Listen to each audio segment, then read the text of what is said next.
Example 3, verify trigonometric identity by multiplying. We want to verify that this over here is equal to this. Now, what can help us here is to really kind of think about different options. It says by multiplying, but there's a couple different things you can go on. Usually we say start the most complex side, which it's hard to say here which one's more complex. You might think it's this one, or you might think it's this one. So you can kind of work from both as well if you like, but I'm going to start here because I can see that right now this has something shared. You see how they both have a cotangent? I could pull out a cotangent and start from there, or, well, I'll go ahead and do that. If I pull out a cotangent, I could see that that would leave me with 1 plus cosine x. Now, how did I get that? I did a GCF here, the greatest common factoring. We saw that they shared a cotangent on both of these. So when I pull out that cotangent, I'm left with 1 plus cosine. Now I'd be asking, can I do anything with that? Well, right now it doesn't kind of look like it, so I'm going to kind of break this.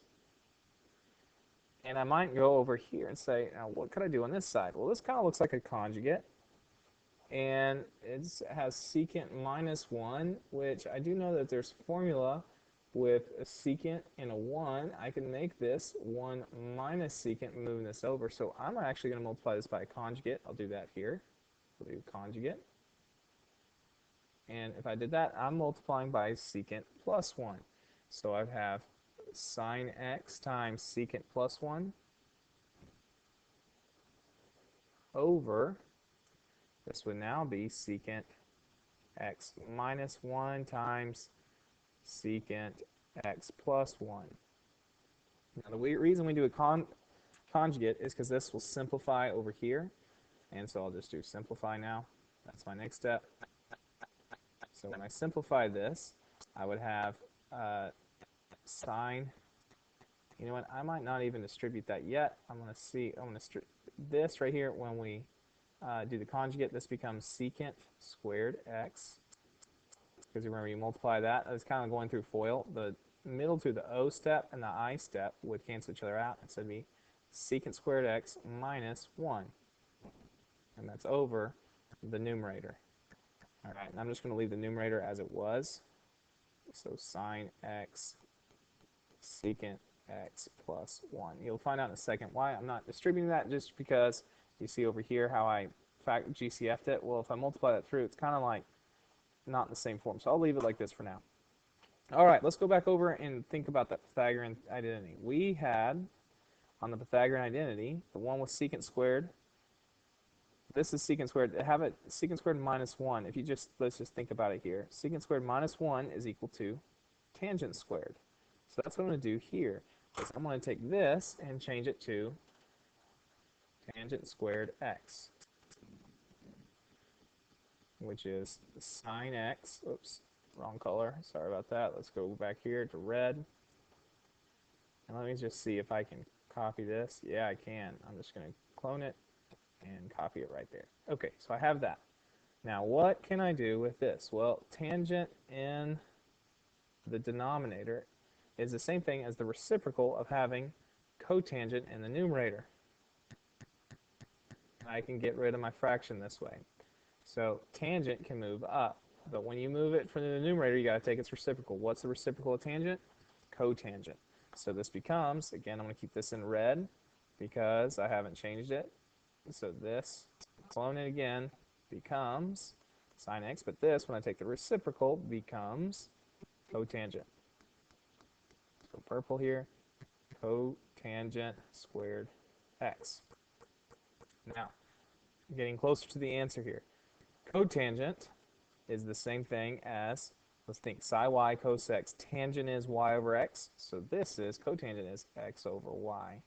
So what I'll do here is I'm going to take the quotient. The quotient means I'm changing it to a sine and cosine. So cotangent squared is the same thing. So I'm taking this, and I'm changing it to x over y, which is known as cosine squared x over sine squared x.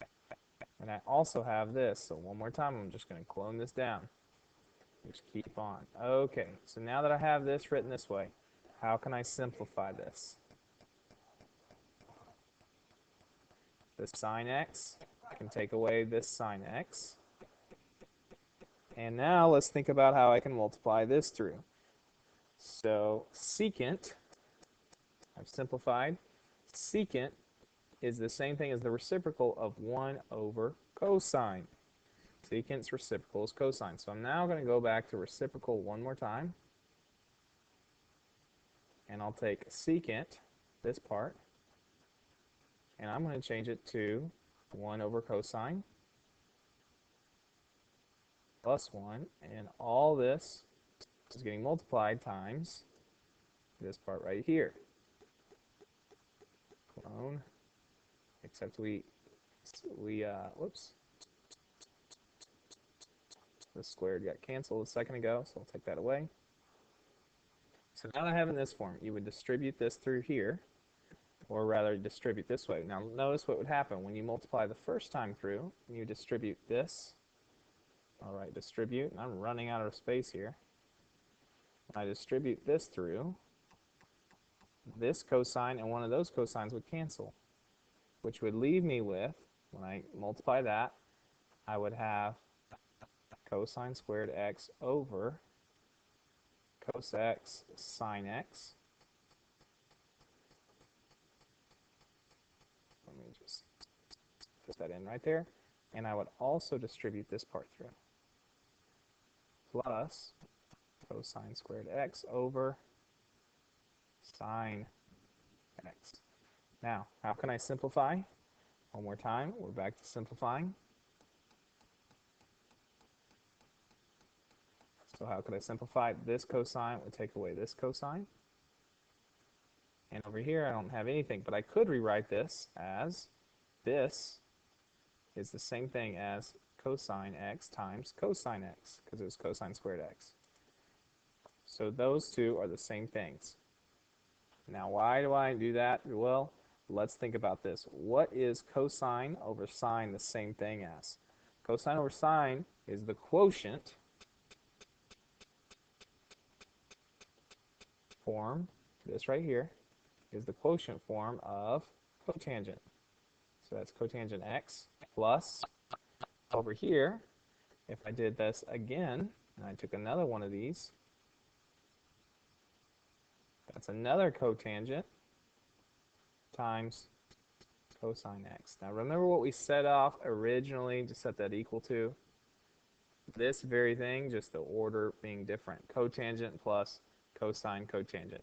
These are the same thing. So we did all that work and we finally got that this equals cotangent x plus, they originally wrote it this way, cosine x cotangent x. So we got the answer, and again I just showed you how we started with a wrong, I guess we started with one side which we could have said might be more complex, and we couldn't really get there, so I stopped and switched sides and went this way. Obviously this didn't do anything. We didn't know what to do next. I'll just put what next over here, and so when I didn't know what next, I then tried this side of the equation, and that's how we came to this conclusion. Now we have one for you to try, and I'd recommend this one. It definitely seems clear that this is the more complex side, so start over here.